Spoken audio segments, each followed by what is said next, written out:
Well, I want to welcome you to the Scott Harness podcast. We're going to, over the next little bit, examine some topics that are important to you. And I'm really going to focus primarily for the next little bit on change and the power of change. We're intrigued by change. I'm so intrigued by people who make changes in their life and they stick to them. And they experience transformation, and you know, it's not that momentary change, it's that long-term change that I look at and I see somebody and I'll go, I remember when they used to do this or be like this or have this problem, and they don't have that anymore.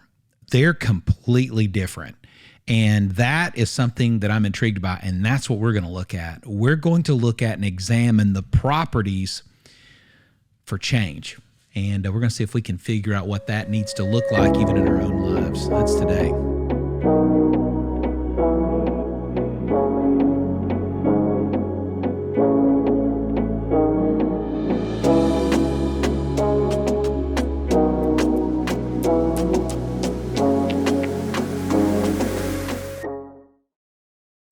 Okay, so let me give you a disclaimer. Although we are actually going to be talking about change today, that's going to be the focal point of it. I don't want you to think that I'm going to cover all of it in one setting. I'm not. In fact, what I'm going to try to do is I'm going to try to unpack change. And let me just give you the backstory, and I want to talk to you today about the first principle of change that I've learned, but I want to give you the backstory. For me personally, there's certain things I'm intrigued by. I'm intrigued by great commitment when people have great commitment. So for instance, I watch lengthy documentaries about mountain climbing. And if you know anything about me, you know I love documentaries, but I especially love documentaries that showcase someone who's done something great. You know, I watch these climbers getting ready for Everest, and they're going to climb Everest. And I just think about all that they go through and watch them as they prepare, as they get ready for what Everest looks like. I admire the kind of fortitude that says, I'm going to be committed to something at that level, and I'm going to go do it. And then watching them follow through with it and what they go through and how they stick with it, even when the adversity would say, hey, quit, do something else. This is ridiculous. They don't, though. They continue going. And I'm intrigued by that. And I really believe that, in my opinion, change in our lives is very much the Everest of life. It's the K2 mountain of life. When I see somebody who has made radical, bold change, I admire it. Matter of fact, I admire it to the point where I question them. I interrogate them. I'm like, okay, so how did you quit smoking? So what exactly did you do? And then or how did you stop that? You used to spend a lot of money. Now you have money saved up. What made that happen? How did you get to that point? I'm intrigued by change. I think all of us are intrigued by change, and I think one of the reasons is it's so rare. I mean, it's really rare to see people who initiate and sustain long-term change. I mean, you think about all the things we have in place to try to make change in our life, whether that's surgeries for weight loss. We have surgeries, and people want to have a surgery because we have a hard time sustaining change, you know? And over we set these boundaries where we basically compensate for ourselves, because if I'm left to myself, more often than not, I'm not going to stick with long-term change. And so this has intrigued me. And so some time ago, I started studying and I started researching. I began to listen to podcasts and read books and listen to books on the subject of change. And I see it in Scripture. As a pastor, you know, one of the things I see in the Bible is this consistent reality where there are people who encountered God, and before they encountered God, they were one way, and after they encountered God, they were radically different. Now, some of that, I think there's a couple of categories of that, groups of people. In one category, it's the miraculous. It's where someone who was blind, they encounter Jesus, they're no longer blind. That's cool, but I don't know that that's necessarily... I've said for years, you know, governing a church as a pastor, saying that, you know, you don't want to put miracles into the budget. In other words, you need to budget for what you have, and if God shows up with a miracle, be surprised by it, be thankful for it, but don't put it in your budget. And I've seen people do that. Christians, they'll do that. Well, God's going to show up and he's going to cover the balance. I don't know that that's stewardship. Stewardship is managing what you have. So that one category of people who experienced change in the Bible was miraculous, and I don't think you can Not that we shouldn't ask for it, not that we shouldn't pray for it, not that we shouldn't realize that it can happen. But I think when it really comes down to change in our lives, more often than not, God is going to accompany our initiative and our fortitude and our grit. And he's going to be there in the middle of that. And he's going to bring us to that place where change happens, where we learn something with him. It's more of you're in a dark valley and God says, I want to get you to the mountaintop. And you go, well, just, beam me up like on Star Trek. And, just take me there, God, in a miracle, just put my feet on solid ground and let me have, and God says, no, I want you to take my hand and we're going to walk out of this dark valley one step at a time. And I'm going to show you the value of leaning into me every step of the way on this journey of change. And so I think that that's a common something that's happening in Scripture. And I think that we need to look at that and think about, so how does change happen? And so I want to give you a few things. I'm going to walk through a list of things. Today, I'm only going to deal with number one. This is, by the way, there's no fast, impulsive, spontaneous way to bring about change in your life. And I think one of the first principles you ought to at least make note of is that for me, with my own struggles, what I've come to realize is that what got me in trouble was my impulsiveness. It was I'm going to do this now, and for me, it's weight loss is one of my struggles. It's a major struggle in my life. It's been a struggle in my entire life. Most of my weight loss problems are connected to my desire to impulsively do something, wanting a quick return, wanting immediate gratification. And so I've done that on the side of, where I overeat, but I've also done it on the side of, okay, I'm going to lose weight now. I've overeaten on Friday. I've eaten a box of donuts and I feel bad about myself. And I go, you know what? Monday, I'm going on a diet. And I'll spend some time on program. I'll spend some time on the process that I'm going to go through. But I have spent very little time on the problem. And I have a real problem when it comes to change, and so do you. And that problem is not the ancillary things that we're sold to, whether it's a diet plan or you need to be the Atkins deal or whatever. Maybe yours is overspending. It's not going to be hiring a financial advisor. Your problem isn't that you didn't have financial advisement.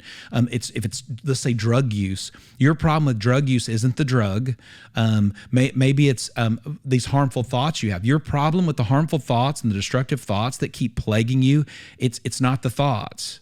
And the core problem is going to be the same for all of us when it comes to the issue of change. And my core problem and your core problem is me. I'm my own problem when it comes to change. And I know someone says, well, that's Captain Obvious over here. It is, but you have to accept that and acknowledge that. And then you have to start diving into, how am I the problem? How am I my own worst enemy when it comes to the issue and the area of change in my life? And so we have to learn that. And so there's no quick way to front load this desire for change, front load it with information and knowledge and wisdom, front load it with a process and a pattern, front load it with a program. It's going to take time for me to put that together. So because I feel bad on Friday for overeating, I can't just try to jump into a diet on Monday. And I've done it 100 times. I mean, probably 1,000 times. And when I do it, what happens is I'll start something on Monday morning and I'll have enough fortitude to stick with it for a few minutes. And then I look up and it's over. Something happened. What happened? Me. I happened to me. And when I happened to me, I messed that up.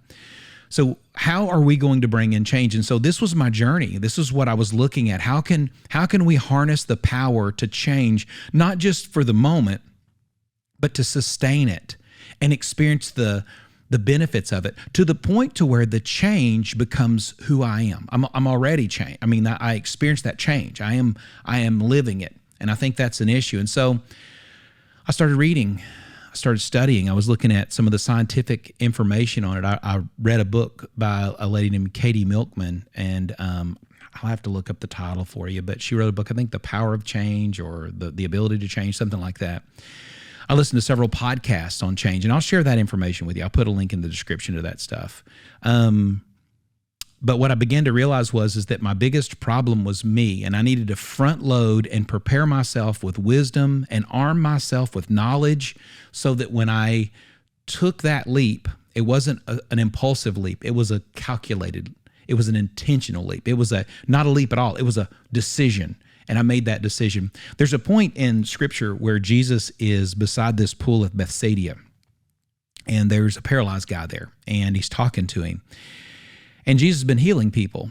And Jesus asked this guy a question. He says, do you want to be well? That's a great question. Do you want to be well? And I think, when I read the story, I think, well, of course he does. What is it? I mean, he's crippled. What else would he want? A pony? I mean, what do you think? A mini bike?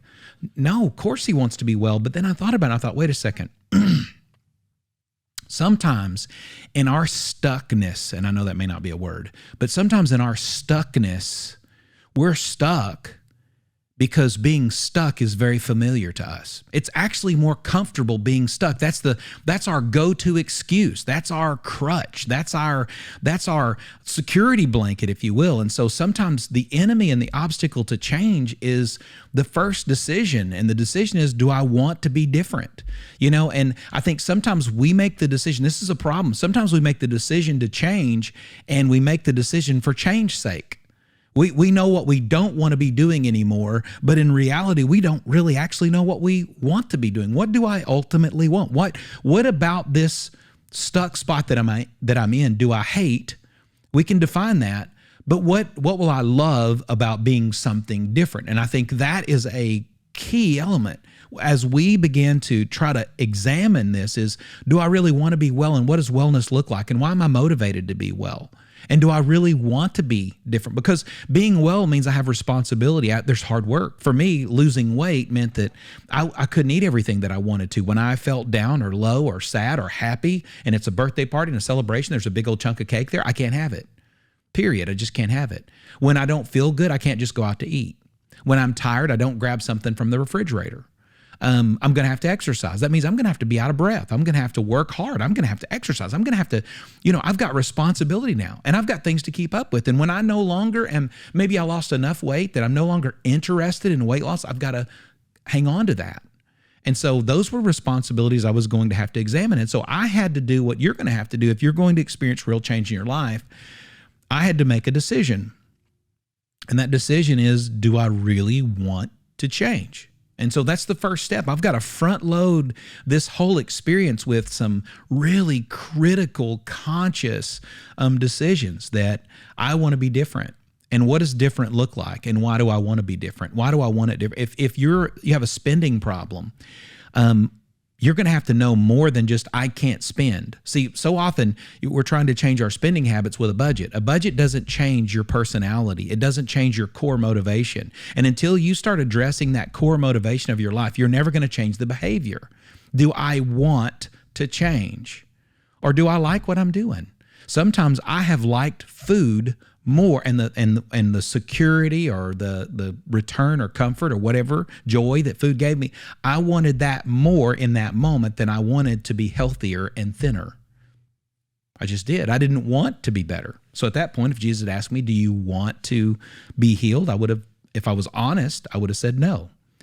So for change to happen, I've got to get to the point where I've got to go, wait a second, I want to be different. I want to be different. And here's the other thing that I want to, put in your at least thought processes as we begin this journey of change, and it's every bit of that. It's a journey. Is that you don't need to try to change 10 things at once, and that's what overwhelms us sometimes. We have struggled with one particular behavior or thought process or habit or hang up. We've struggled with it for an extended period of time. But when we get ready to tackle it, what we tend to do is we'll not only tackle it, but we're going to try to tackle 5 other things that's around it. In other words, not only are we going to change our spending, but we're also going to get fit. And we're not only just going to get fit, we're going to start eating better. Not only are we going to eat better, we're going to start cleaning the house more. Not only are we going to do that, we're going to be more committed to our devotional time and quiet time. And what happens is you have one thing that you couldn't conquer and haven't been able to conquer up to this point, and now you have 10 things. So you've got this one bully, this one antagonist in your life, whether it's whatever it is, weight loss or relationship problems, you keep finding losers to date or whatever it is, you've got those problems, that problem, and it's overwhelmed you to this point. Now you're going to add 3 or 4 or 5 or 7 more things to it, and you think that you're going to have any chance of overcoming it. I've learned that one victory gives you the horsepower and the confidence to take on the other things. So let's get one victory first. Let's do this one victory first. Let's work on it first, and let's make it a focus. For the guy that Jesus is speaking to that can't walk, he says, do you want to be well? He didn't say, do you want to be well? And do you want to know how to balance your budget and run your checkbook better? And do you want to know how to buy a house? And no, at this moment, it's all just about walking. I just need to walk. So Jesus asked him, do you want to be well? That's the problem, being well. Not, I'm going to fix, you need to work on your neck being sore and your legs not working, and you're going to try to quit smoking, and you're going to pick out the biggest bully in your life. What bully, what antagonist in your life is bringing the most heat, the most pain, the most discouragement? And most importantly, for a follower of Jesus, if you are, is that what's keeping me separated from God? Maybe it's a porn addiction. I made a video, and I'll put a link in the description, about how to block porn on your iPhone. And inevitably I get these guys that will, speak to me or talk to me and say, well, this doesn't work. There's a workaround. And, I oftentimes say, yeah, there's no foolproof way for me to keep you away from something that you want. You have to not want it, or you have to make up your mind that you want to be well. And until you do that, then regardless of the safeguards that we put in place, none of them are going to work. It's not going to work. You can't have safeguards if you're going to just try to find a way across the grass. The same problem I had with weight loss is that I would try to find the foolproof program. How can I find a program where I don't feel hungry? And you'll hear, these are all the talk points for the people who are trying to set. They know that deep down inside, your greatest problem, your greatest obstacle to the freedom and the change that you're wanting is you. And so they're going to focus and they're going to say, here, with our plan, you're not hungry. With our plan, it's going to be easy. With our plan, you don't find yourself, and it's not true. The truth is there's no plan or program that is going to make you do something that you don't want to do.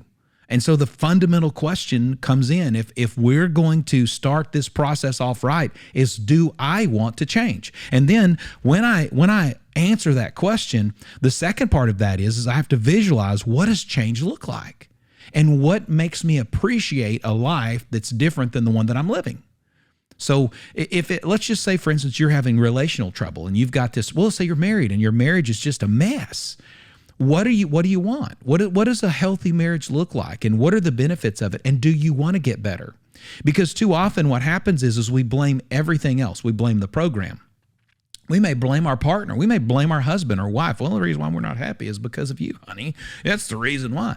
And we blame all these other things, but we don't acknowledge that we ourselves are our greatest liability to the life that we ultimately want, that the change could bring.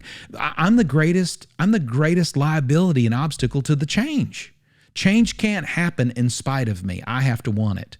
And I have to want it enough to put in the sweat equity. I have to want it enough to work on it. And so what we're going to do over the next several podcasts, and what I'm going to do is I'm going to walk you through principles, specific principles, and I'm going to get very, very down-to-earth grassroots, like hard boundaries. How do you set a hard boundary? What is the relationship of habits and change? Because you may be surprised, habits don't play the role that I think you might think that they do.